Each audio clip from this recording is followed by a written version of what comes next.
C'est le problème de la fibre optique. Donc on a un rayon qui entre dans une fibre optique d'indice de réfraction N2 qui vaut 1,33 alors qu'elle est dans l'air, indice de réfraction 1. Alors on prend le rayon qui entre avec sous un angle alpha qui est réfracté selon la loi de Snell.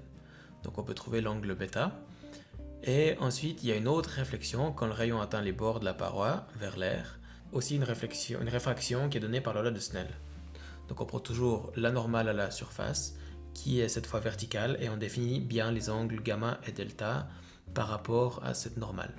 Donc si on est dans cette situation, le rayon il va ressortir de la fibre optique. Vous voyez, il y a un certain angle delta ici. Et ce qu'on cherche, c'est avoir un angle delta qui soit à 90 degrés, comme ça le rayon il sort pas. Donc si on a un angle d'incidence qui est un peu plus petit maintenant, l'angle bêta sera aussi plus petit, donc le rayon il va arriver comme ça selon la surface, et puis l'angle delta réfracté il sera plus grand.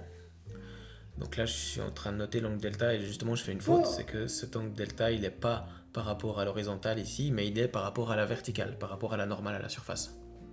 On cherche maintenant le rayon encore plus petit, tel que maintenant le delta soit égal à 90 degrés, donc le rayon reste à l'intérieur de la fibre optique. Voilà, et ce alpha qui crée ce delta avec 90 degrés, c'est le alpha critique qu'on cherche. Donc il y a deux réfractions dans ce problème, une à la première interface et deux à la deuxième interface. Et les deux fois c'est donné par la loi de Snell qui est N1 fois sinus alpha égale N2 fois sinus delta. Pour le cas 2, c'est simplement des angles gamma et les angles delta. Et il faut encore lier bêta avec gamma. Bêta et gamma sont liés parce qu'ici on a un angle droit. Et donc, on a que gamma, c'est 90 moins bêta.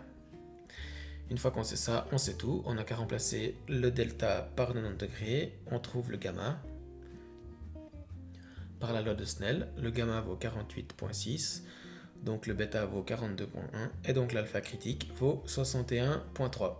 La réponse, c'est que le rayon, il reste dans la fibre optique pour un alpha compris entre 0 et l'alpha critique qui vaut 61,3 degrés.